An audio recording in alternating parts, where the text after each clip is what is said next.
Tragedi tenggelamnya kapal MP Tunu Pratama Jaya di Selat Bali tentu menjadi pelajaran penting. Penumpang kapal harus memahami prosedur keselamatan saat berada di atas kapal laut. Ya, salah satunya penumpang kapal harus mengetahui jalur untuk menyelamatkan diri, termasuk posisi kelengkapan kapal seperti skoci dan juga jaket pelampung jika berada dalam kondisi darurat. Dan berikut ini, Indep, Redaksi Pagi. Perempuan.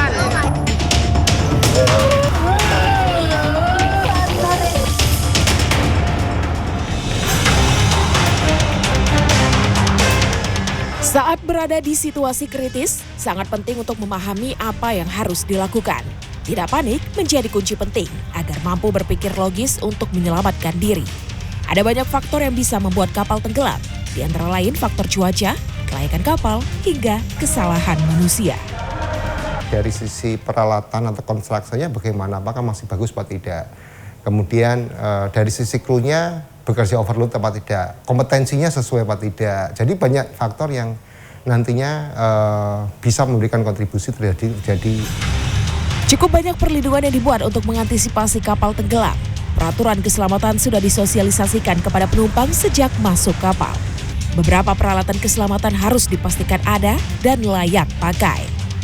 Alat keselamatan juga harus mudah dijangkau oleh awak maupun penumpang. Standar keselamatan di transportasi manapun ini menjadi suatu hal yang penting. Dan saat ini saya berada di kapal, tepatnya di titik kumpul evakuasi. Saya tidak sendiri, kita akan membahasnya dengan Kapten Wahyudi.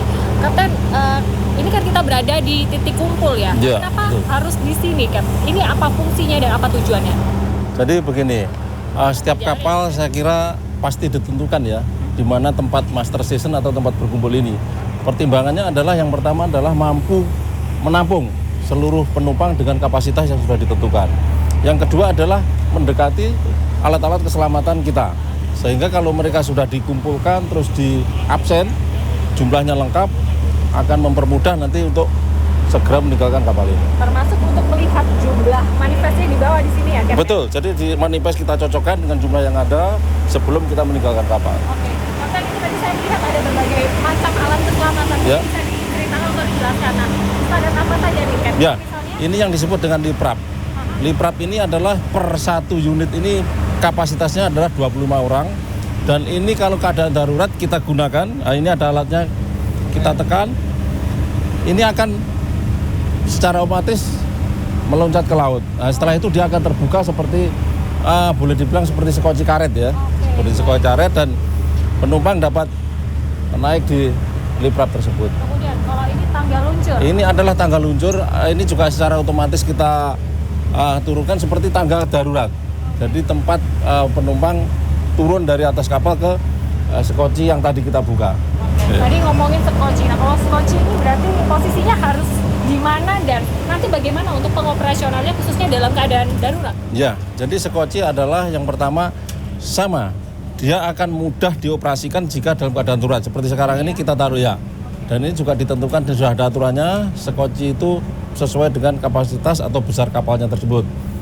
Nah, sehingga dalam keadaan darurat ini secara otomatis dioperasikan dari bawah, dia akan turun ke laut.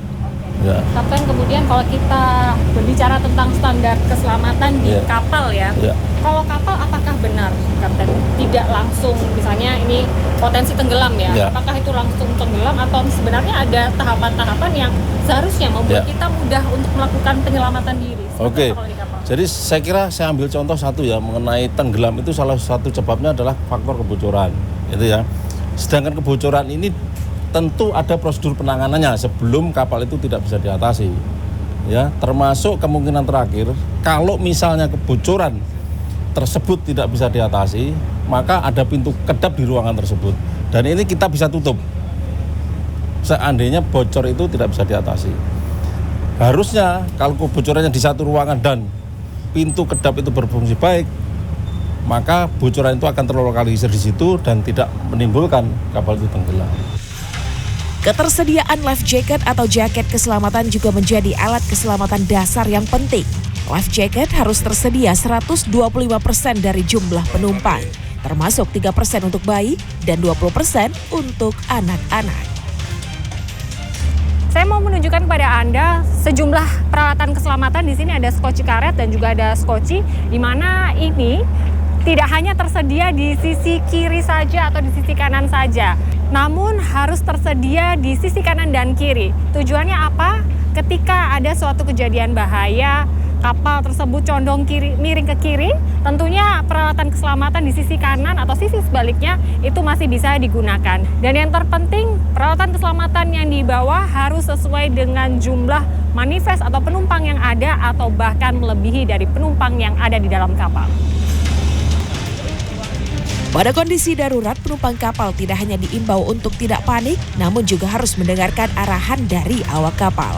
Hal ini untuk memudahkan dalam proses evakuasi ke tempat yang lebih aman, sehingga bisa meminimalisir bahkan mencegah korban jiwa. Gia Clarissa, Aga Dipa, Surabaya, Jawa Timur. Live Facebook